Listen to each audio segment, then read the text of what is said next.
రాజ్యమేది లేదు గాని రాణిలాగా చూసుకుంటా, కోట కట్టలేను గాని కళ్ళల్లో నిన్నే దాచుకుంటా. రాత ఎట్లా రాసి ఉన్నా ఆ మార్చి నీతో రాసుకుంటా. స్వర్గమంటూ ఉన్నదంటే అది నీతోనే ప్రతిరోజు పంచుకుంటా.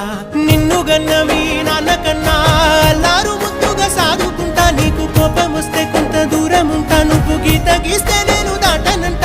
కంట నీరు కంటి రెప్ప దాటకుండా కాటుకై కావలుంటా. రాంబాయి నీ మీద నాకు మనసాయనే, ఏనాడు నిన్ను వీడిపోని నీడైతనే.